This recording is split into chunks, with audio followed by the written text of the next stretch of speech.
Start, fellas. We're having some technical difficulties this week, and it throws me off.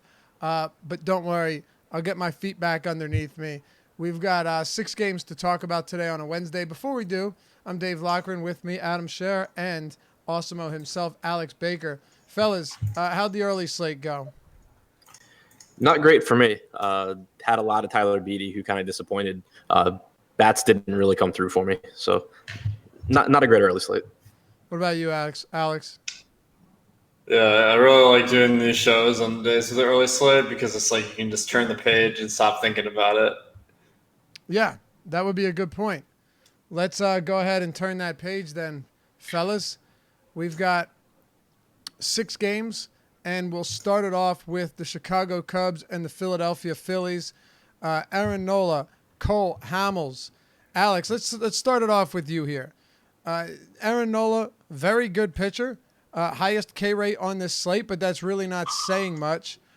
He does an excellent job of getting those called strikes, getting batters to swing over the curveball on 2 strike counts. That's kind of what he does. He's not really your, 13 strikeout guy on a 20% whiff rate.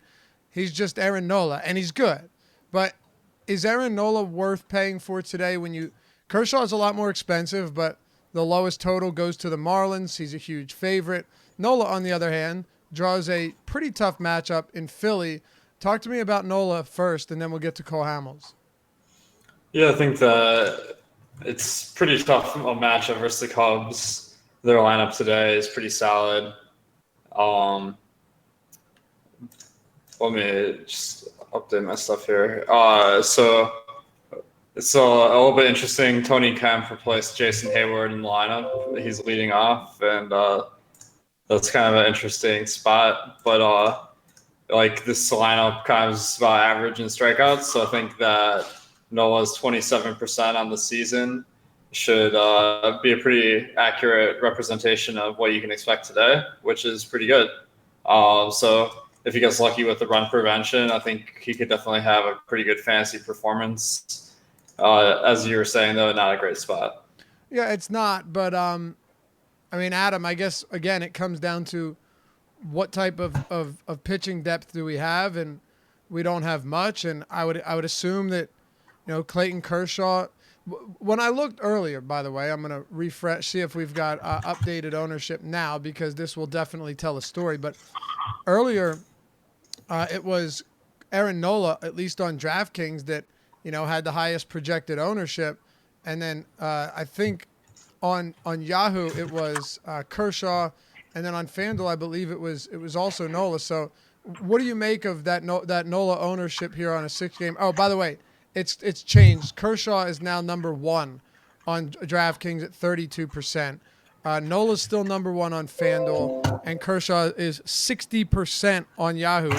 Aaron Nola 50%. That's no joke. Yeah, so the thing about the slate is obviously where you're getting a discount on Nola, it's appealing because he's still a really good pitcher. He has the highest strikeout percentage on the slate, like you said. But, no Coors on the slate, no Astros, no game in Texas. There's really limited spots to spend your money, and I think that Kershaw clearly has the better matchup. He has been really piling up strikeouts recently. Kind of looks like he's back to his old form, and he's been really good, even before this recent stretch. So I think it's going to be pretty easy to find the money for Kershaw. And if they're projected similar in ownership, I think I'll end up with more Kershaw. Okay. What about you, Alex? I know we haven't even gotten to that game yet, but who do you think you'll have more of today? Yeah, I noticed Kershaw was really popping in my projections, and having a date with Miami seems to be the cure all for pitching. Yep. And you gotta like the potential of Kershaw compared to Nola, who's facing a above average team. All right. Let me go back to you for a minute, Adam. Cole Hamels facing his former team he not only won a World Series, but got the World Series MVP with. It's not the greatest matchup, but I don't know how many times I have to say it. This Philly team is embarrassingly bad at times. And did you see what Jose Quintana did yesterday? Yeah, it was pretty impressive. 14 especially for Jose strikeouts. Quintana. 14 strikeouts, hot as hell in Philly, super humid. Remember I said there's going to be a lot of runs if they can make contact? Well, Needless didn't to do that. say, I didn't assume 14 strikeouts were in the cards. Yeah, and Hamels, he's a pretty good pitcher. I'm kind of already concerned about this game because in my crunch for DraftKings, I'm getting to a lot of Philly bats, and I don't really like them. Hamels is good. Philadelphia's got a lot of really questionable hitters in this lineup. It scares me, but they are really affordable. It is a good park for hitting. So I think getting to Philly in tournaments is pretty appealing, but it's not a team that I really want my entire night revolving around. What about other hitters? Anything interest you from the Cubs side? It is a difficult spot, but some of them are reasonably priced. Yeah, it's a really difficult spot. I think that maybe like Anthony Rizzo is reasonably priced. Obviously, a tough matchup against Nola, but I like his price tag. And then from the Phillies, even though Hoskins is awful, Real Muto is priced favorably. So is Hoskins. Segura is cheap. So I think that's why I'm getting to the Phillies. It's just that I don't think it's a really high probability spot. Can you get on board with bats from this one, Alex? I think there are definitely some one-offs that I like. Reese Hoskins leading off for 4,200. I mean, he hasn't been great, but that price tag is pretty nice on DraftKings, and on Yahoo he's 15, so I like those. Tony Kemp may be one of the best value plays of the night on the Cubs leading off because he's dirt cheap on all three sites, especially on Yahoo where he's 7. And I mean, a little bit below average power, but he's got some stolen base potential. So I think that makes a pretty nice play as a one-off. Okay. So Detroit and Seattle is another interesting one. Do you not see what happens when you agree with Adam on Boyd, Alex? Oh, I should have seen that coming. Oh man. Anyway, yeah, Matt Boyd took a beating yesterday. You can't go back and second guess that one. I mean, you really can. It was a great spot, and he ended up just not coming through. But now you have, and Kikuchi also, I guess showed us why he hasn't been good all season long. You have another lefty on the mound for Seattle, Alex, and his name is Marco Gonzalez. Well, he is not particularly good. He doesn't allow a ton of power, but the strikeout stuff is virtually non-existent. Meanwhile, Edwin Jackson. Yeah, that's right. Edwin Jackson's still, I mean, I don't know how, but he's still pitching, even this season. And one of the higher total goes to the Seattle Mariners. It's an odd slate when we're legitimately considering, well, I won't speak for you, but when Seattle Mariner and Detroit bats are firmly in play. Yeah, I ran a crunch just before coming on, and I was shocked how much Seattle came up for me. Like, Edwin Jackson, I think the Detroit Tigers did a great job getting him on the team because I'm not even joking. Because if you're tanking, what better way to do it than you're not lying. Yeah. At the trade deadline, they're like, we want no one else. Edwin Jackson is ours. Yeah, that was probably the move of the deadline, to be honest. But Seattle, man, it's just shocking how much they're coming up in crunches. I think it's obvious why. I mean, they have the highest team total on the slate of 6, and they're not priced like it. They're priced more like they have a team total like they usually have, maybe in the 4s. So I think that if you're just optimizing by points, you're going to end up with a ton of them. But that creates some interesting game theory situations that you can maybe find some sneakier spots because they're soaking up so much ownership. Yeah, no question. I mean, here it is, Adam. Edwin Jackson and Marco Gonzalez. There really isn't an awful lot to say about this one. I think for the most part, the matchup and the run totals, particularly for teams that are not very good, kind of speak for themselves. So when you're looking at the projected totals on both of these teams, I mean, these are normally teams that have some of the basement-like totals of the day, and Detroit, believe it or not, has the 3rd lowest on the slate. This is how bad pitching is at 4.5, right? And 5.6. We've got Seattle against Edwin Jackson. It's a really interesting one tonight. Yeah, and I agree with everything you guys said. I think in terms of salary and probability, it's the best spot on the slate because the Mariners are cheap. Edwin Jackson's terrible. The Tigers bullpen is terrible. The Tigers bullpen had to put in some work last night, so it's a really high upside spot behind Jackson.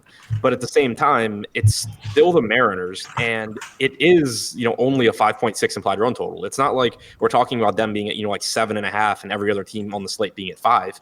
They're at 5.6. The Braves are at 5.6. Dodgers are just shy of that. So are the Angels. Cardinals are over 5. So it's not like there's a lack of options on this slate if a ton of ownership is going to go to Seattle. Right now on DraftKings, every single hitter in the Seattle lineup is projected for at least 10% ownership. You're trying to take down a top-heavy tournament, large field tournament. It's really hard if you're competing with the entire field if your team goes off. So from that aspect, I think that it is an interesting slate. I'll still have a good amount of Seattle, but I'll be doing my best to pair them with lower owned spots, whether that's pitching or really low owned mini stacks. Okay. You on Marco Gonzalez at all, Adam? I don't think so. He's pretty expensive. It's obviously a good matchup against Detroit, but that's clearly baked into an $8,700 price tag for a pitcher with Gonzalez's strikeout stuff for the season. He's well below 20%, 17.5% strikeout percentage, 4.95 xFIP. So I think any excess value Detroit gives you is clearly factored in. All right. Are you interested in any pitching, particularly Marco Gonzalez, Alex? And again, I only ask because this is one of those slates where, unless your name's Edwin Jackson, I'm going to ask you about pretty much every pitcher. Well, the crazy thing is maybe like Edwin Jackson, given that the Mariners are so like chalky, probably still too bad, but like it wouldn't be the craziest thing in the world to just go full contrary and pick the pitcher against the chalkiest team. But yeah, well, forgive me. This is not a recommendation here. I'm just saying, like, it does cross my mind, and I don't think you'd be crazy to do it just for game theory. But Gonzalez, it seems like he's getting way too much ownership for the quality of pitcher he is. I see he's 16 and 17% across the industry, and a below average strikeout pitcher. This particular lineup the Tigers are running out is it has some easy strikeouts, but overall, like it's about average, and they have a team total of 4.7. So not a lot of encouraging factors here for Marco Gonzalez. So I don't really understand why people would pay that price tag of kind of like mid to high prices across the sites. All right, let's talk about Miami and the Dodgers. Adam, you mentioned before the show that you were getting a ton of Clayton Kershaw, which obviously makes sense.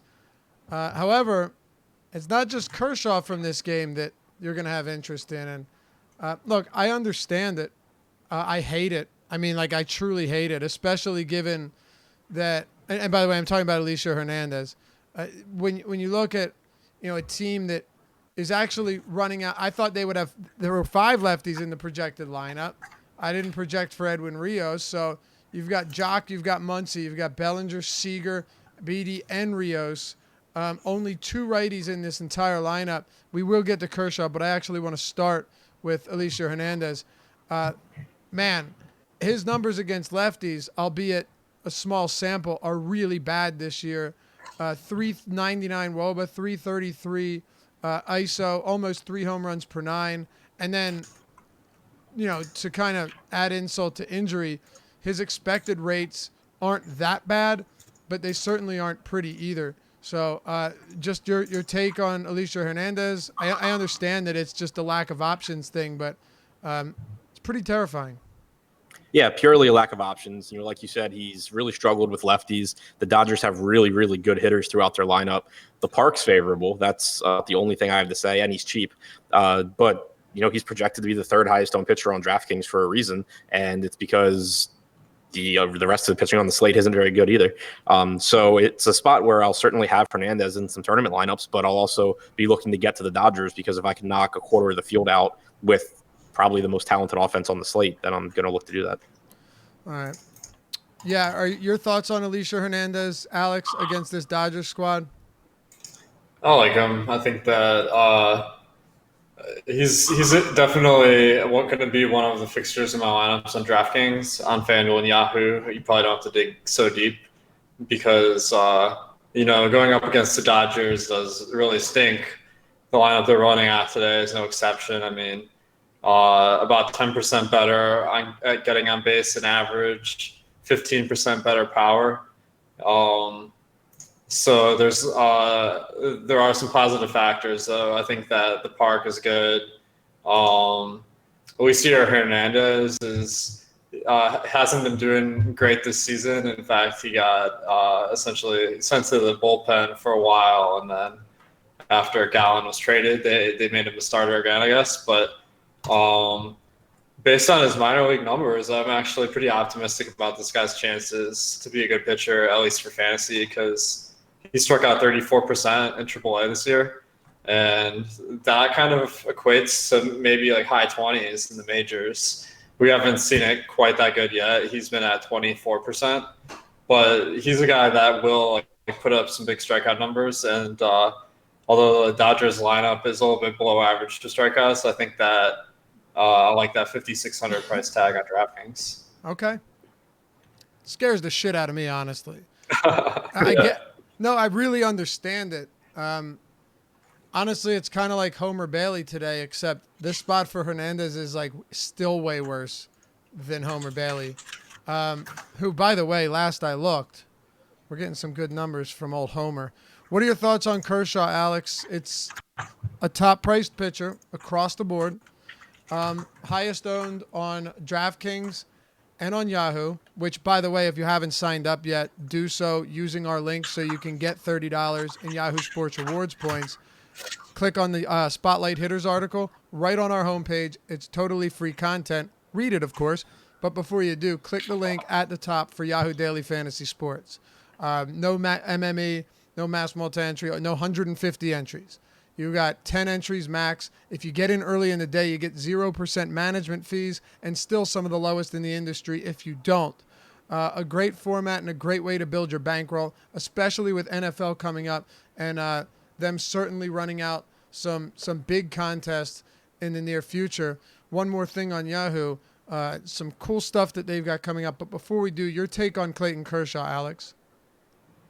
I like him. I like him a lot. I mean, you got a pitcher who, a really good pitcher, not as good as he used to be, but still putting up strikeouts with 25%.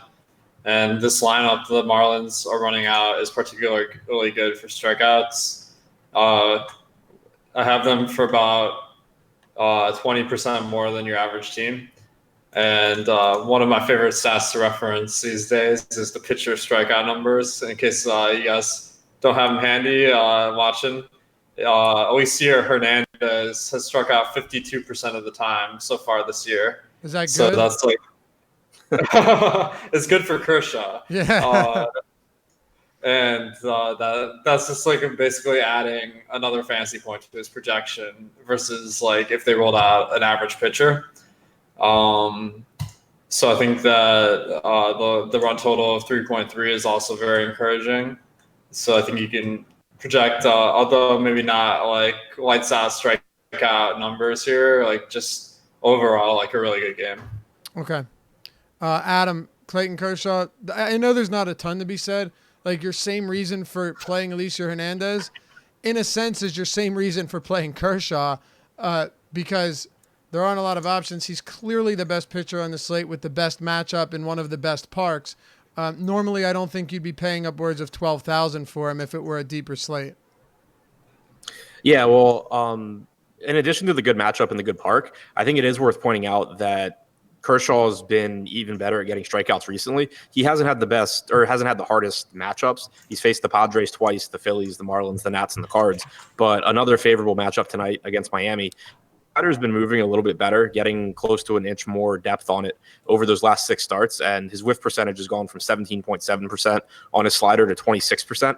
So you've also seen his strikeout percentage over those starts jump up to 32%. So at the very least, you're getting a still really, really good starter facing Miami, but there's back to getting, closer to the strikeout numbers that we used to get from him. So really easy play, I think, just because there's not a lot of other options anyway, and then there's more upside than he's shown most of the year.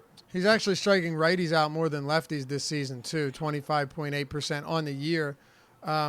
He's clearly the best he's the best pitching option on this slate. I know that Nola's getting very similar ownership, if not more, and FanDuel at least, but Kershaw, you have to think he's your safest bet. Okay, so any bats from this game, Adam? I know you have some Hernandez, but what a lefty-heavy lineup we're getting from the Dodgers. Adam? Hey, Adam. Okay, that works. I can hear like 1 out of every 20 words you say. Okay. All right, you're good. Yeah, how about this? I'll go to Alex. Can you hear me all right? I hear you loud and clear. Okay. So, Adam, that answers our question. It's your internet. Go ahead, Alex. Yeah. So I think the Dodgers I kind of like as maybe a team that might not be getting quite as much ownership as is justified because so many people are going to be going to Seattle versus the Tigers and Evan Jackson. But we saw yesterday, like just because you're in a bad park doesn't mean you can't put up big numbers. And notably, Will Smith going into Miami got jiggy with it. I had to shout out Chris for bringing that up because I mean I know he was joking, but I wish I took it serious because I would have made a bunch of money off of that. Unfortunately, he's not in the lineup today, so no more Miami Magic. But just the top 5 guys are pretty well priced on DraftKings. On FanDuel, it looks like Edwin Rios helps make the stack work because he's only 2,100. On Yahoo, there's several guys that are really well priced, especially at the bottom of the lineup with Seager, Rios, and Martin all being dirt cheap. Seager probably being a cash game play tonight as well as Jack. So I think you can make some really nice lineups with the Dodgers here. All right. So check this out. I said we got some stuff for Yahoo, and for those of you that always get annoyed because we're doing reads, even though we have to, it's free content, so deal with it. But don't tune out for this one. This is awesome. Contests and salaries are live for NFL on Yahoo. And Alex, listen to this, man. Week 1, $1 million baller, $1 million guaranteed. This is a single contest. $100K to first and $50K to second with flat payouts, which is beautiful. No management fee. 10 entry max, 25 to enter, and 25% of the field is paid out at least double their entry fee. It's a beautiful thing. Yeah, man. I mean, there is no rake. You can just see how much better the payout structures are, and you gotta love that their flagship tournament week 1 is no rake. The only thing that could be better is if we could put in 150 entries, but I guess it's still up to self. And then there's the $100K guaranteed, $20K to first, 10 entry max, $10 to enter, 12% management fee, so still lower than pretty much everywhere else. And lastly, they've got plenty more, but one of the other featured ones, the NFL Yahoo Cup, free to enter, $5K in weekly prizes, $1,000 to first. So it's a free roll with $1K to first, $150K in total prizes, $10K to first overall flat payout for cumulative scores. So enter that every week. Lowest 2 scores dropped from your total. $1 million if you play a perfect optimal lineup. I don't know if it's ever been done, boys, but it's well worth a shot. So the contests are live. They are the contests and salaries are live on Yahoo. Check it out by using the link because you get up to $30 in Yahoo Sports Rewards points, right? If you sign up through us when you deposit. So there's another $30 in your account if you use the link in the Spotlight Hitters article free on the homepage. All right, there we go. Let's talk about Atlanta and the Mets. Adam, New York Mets, Atlanta Braves, Steven Matz, Dallas Keuchel. Thoughts on ownership here for somebody like Dallas Keuchel? I'm honestly not surprised that on DraftKings he's getting 19%. It really doesn't surprise me. He seems to always get ownership when he's in even decent spots, particularly on a weak slate. Matt's getting 13% too. I want to ask you a question and let you run with it. First of all, your thoughts on Keuchel, and also, I was really surprised. Not sure if you were. Atlanta's active roster has the 6th highest K rate versus lefties this year. And then if you actually look at it, they're a beast of a team, but you start to see some of the players in this lineup, and Donaldson, 25% plus. These guys are all above 25%. Donaldson, Freeman, Acuna, Camargo, Flowers, and then you have Keuchel in the lineup, who, if I recall correctly, Alex said last time that he strikes out a ton. So it's a super tough matchup, but they actually have a lot of strikeouts against lefties, particularly this season. Adam? Oh, sorry. I thought you were talking to Alex that time. Oh, yeah, okay. That's what it was. Yeah, I mean, Keuchel's not very good. He's a pitcher that isn't really built for this era of guys putting the ball in play and lifting it. It's not a great matchup against the Mets either. You know, tons of righties here. He doesn't have a high strikeout percentage. He has been getting hit reasonably hard since joining the Braves, a month or so ago. But he is 6,800 on DraftKings. So, if I'm going to play Eliezer Hernandez, I don't mind having some Dallas Keuchel as well. For Mats, it's a really dangerous matchup. Tons of righties in this lineup. There are some strikeouts, like you said, and he's got decent strikeout stuff. But what really concerns me here is that the two biggest issues that Mats has are right-handed power and speed. And in this lineup, you have Acuna with right hand with both. You have Albies with both. You have Donaldson with power, Duvall with power, Camargo with power. Flowers has a little bit of pop. It's not an easy lineup at all. So I would rather have Atlanta than Mats if I can only choose one side. So would I. But if it turned out that Mats ended up striking out 8, I wouldn't be terribly shocked. But I also prefer this Atlanta team from the right side against lefties. They are a very, very dangerous team. And Mats has given up a 200-plus ISO to righties this season, so not a great recipe for success. But I just wanted to point out that there are strikeouts in that lineup, particularly against southpaws. Break this pitching matchup down for us, Alex. We've got Keuchel and we've got Steven Matz out here at SunTrust Park. Yeah, I think the first thing I got to mention is that conditions are going to be very favorable for batters tonight because at game time, it's going to be about 87 degrees. So you got to like that for the bats, and that's going to knock the pitchers down a little bit. Matz has been about average this year in pretty much everything. And this Mets lineup the Atlanta lineup that he's facing is they have a lot of power. They have a lot of talent.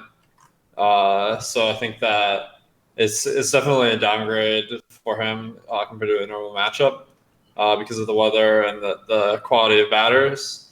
So I'm not super optimistic, and I probably wouldn't have him on FanDuel or Yahoo. But on DraftKings, where he's 7,100, I think that maybe he'll make some lineups work at that price.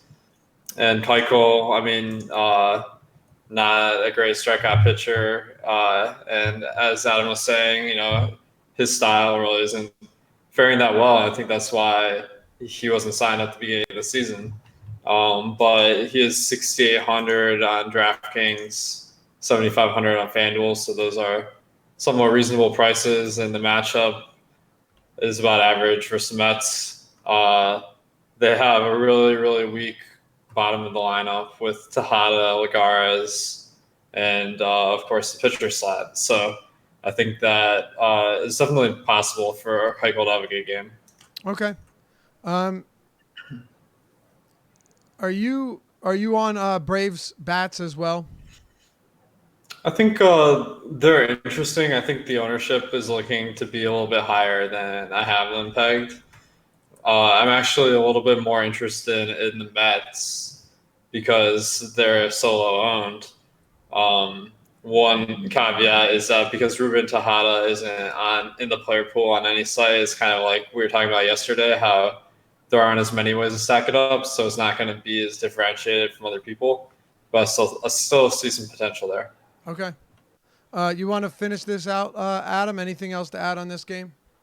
As he was talking about the Mets, I was actually in the middle of trying to get a little bit of Mets exposure because I'm not really getting the Mets stacks, but I think that it is a spot where Keuchel's going to get ownership. The Mets probably won't, and it's a pretty decent leverage spot. But that being said, right now I'm still having trouble getting there even when I account for all that. Okay, fair enough. Let's talk about the Angels and the Pittsburgh Pirates. Chris Archer, Dylan Peters. Adam, I mean, I could probably if we're making arguments for Alicia Hernandez and Keuchel, I could probably make an argument for Dylan Peters. Not even because I think he's good, but because I think Pittsburgh's bad. And on the season, while the numbers and the xFIP and some of the expected rates on Peters are shield your eyes from them, put it that way. He is striking them out at 24%. He doesn't walk them much. I guess it's just another option on the table on a slate that's devoid of quality pitching. And the Pirates are a bottom 2 team in WOBA, ISO, and WRC Plus against left-handed pitching this year. So let's start there, and then we can work our way over to Chris Archer, who has been a home run machine all season long. Yeah, it's still tough for me to get to Peters. Obviously, I agree with you. Like, he's not in a more dangerous spot than Hernandez, but the Pirates still, even though they're not all that productive, they still don't really strike out a lot. Not a ton of Ks in this lineup. Melky Cabrera's in there, which is a huge downgrade for strikeouts. Kevin Newman's a really low strikeout guy. So is Diaz. They get an extra hitter too. So even though it's not a good hitter, they don't have a pitcher in their lineup. So it's just still a really, really tough strikeout spot. I think the weather is supposed to be pretty favorable for hitting by LA standards as well. On the other side, though, the Angels are one of my favorite stacks because I think that it's not as high probability a spot. It's not an obvious spot like Seattle is, but Chris Archer does give up a lot of power, like you said. He walks guys. The Angels, still have a lot of power in this lineup. The one problem is what we always talk about, and it's Goodwin, Trout, Ohtani, all outfielders. So you can only get 3 out of the 4 hitters that you most want in the lineup. So that is a downside, but I think that the rest of their lineup is really favorably priced, and the top of the order just gives you so much power. And I expect them to come in, a bit lower owned than teams like Seattle. Right now, they're the second highest owned team projected wise, but they are behind Seattle, but actually the second highest owned. So we'll see. And again, you always want to see how much of that is because of just a couple players. What are your thoughts on this game, Alex? I liked what you guys were saying about the weather because this game is at 5 p.m. instead of 7 p.m. in LA. So the temperatures are actually way higher than normal. At 5 p.m., it's supposed to be 84 degrees, whereas if they start at 7 p.m., it'd be more like 75. So the conditions will get worse as the game goes along, but it should be pretty good to open up the game. And I think we're seeing these teams get a lot of ownership. One exception being Pittsburgh on FanDuel appears not to have very much ownership compared to their top stack potential. So I like going there. Dylan Peters, I can see how people would end up with him, but this is definitely a guy I'm going to be fading because just going off the box scores, 3 of the last 4 games, he's been really good. And I think that will draw people to him. But as you're saying, his season numbers definitely are a little bit troubling, and this lineup's really tough for getting strikeouts. So I'm not on either pitcher in this game, really. Okay. Adam, did you want to say anything on the Pirates?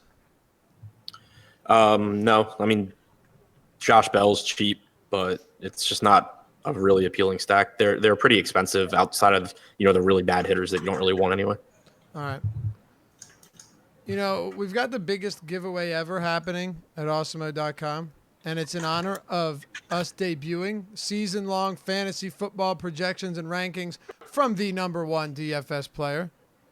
That would be the man right in the middle here, Alex Baker. So you win a month of Awesemo Plus by simply retweeting, liking, and replying with the player that stands out in Awesemo's NFL season-long rankings and projections. The tweet is at the Awesemo_com handle. So basically, all you have to do is retweet, like, and reply to the tweet.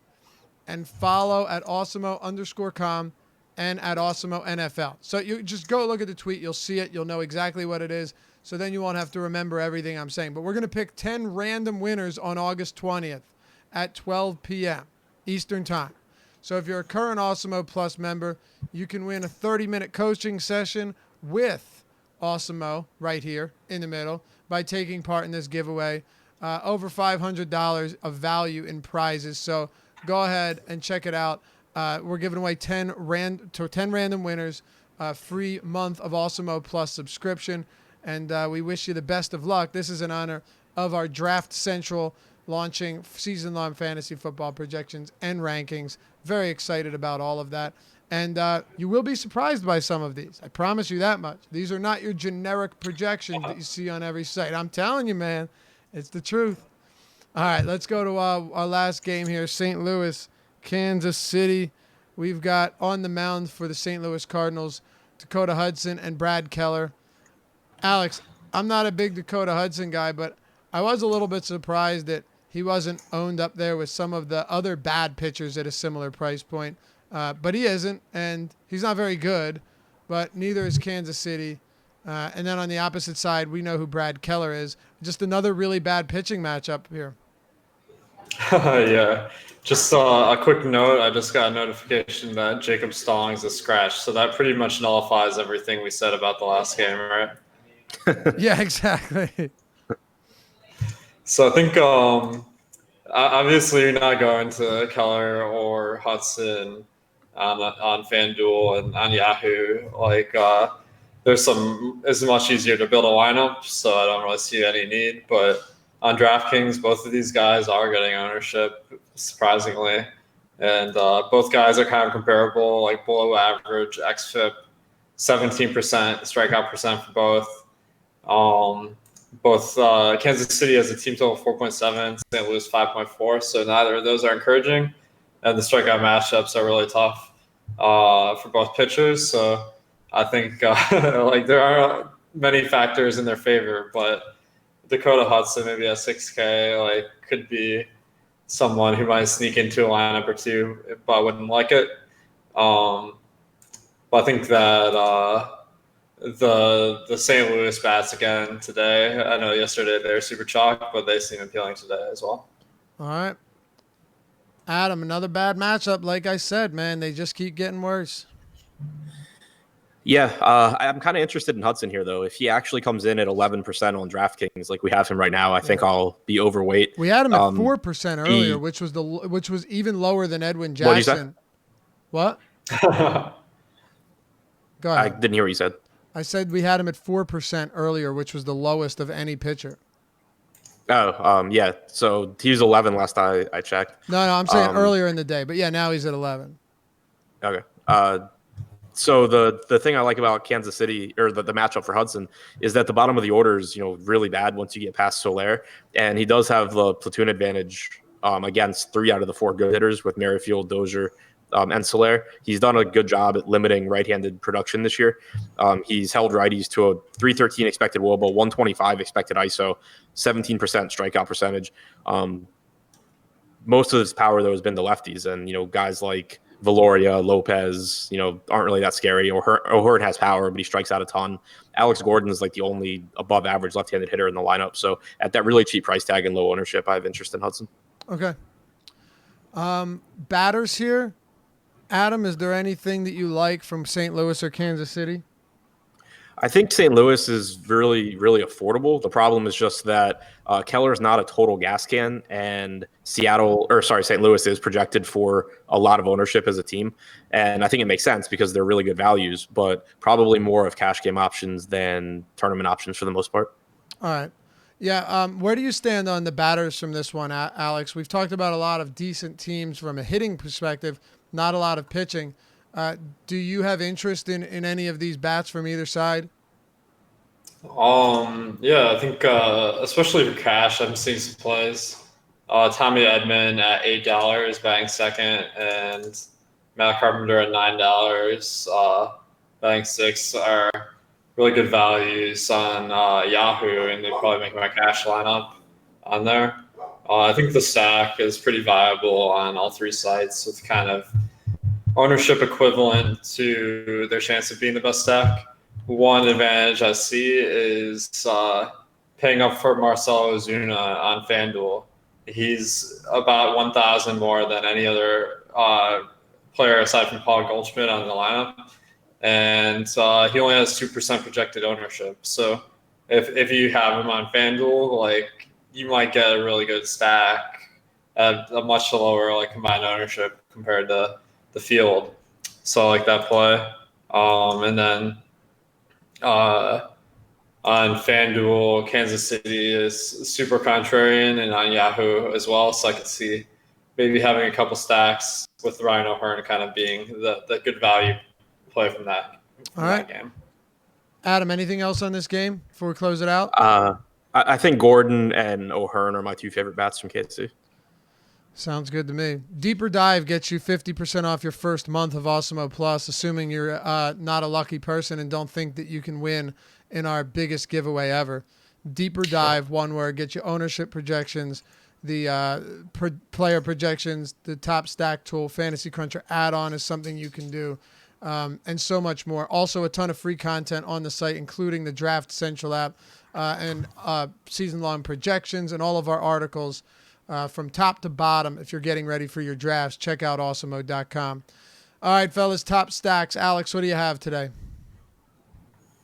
I kind of like that St. Louis play on FanDuel. For all the sites, I kind of like, let's see, the Mets. I think their ownership is just super low, and they could be sneaky. Adam, who do you got? Angels and Braves. Okay. Yeah, Braves and Angels are the two that I like quite a bit today as well. I think there's a million different ways to go on such an abbreviated slate, just not a lot of pitching. Adam, let me ask you this then. Of all the pitchers that we have, you have Kershaw and Hernandez. Are they looking to be your two highest owned arms right now? Yeah. All right. Who, if you had to pick a third, who would it be? Nola. Nola. Okay. What about you, Alex? Who do you think your two highest owned pitchers will be? Will it be Kershaw and Hernandez for you too? Definitely Kershaw across all the sites. I think the Hernandez I'll have a lot for salary reasons, but one play that I like is Steven Matz.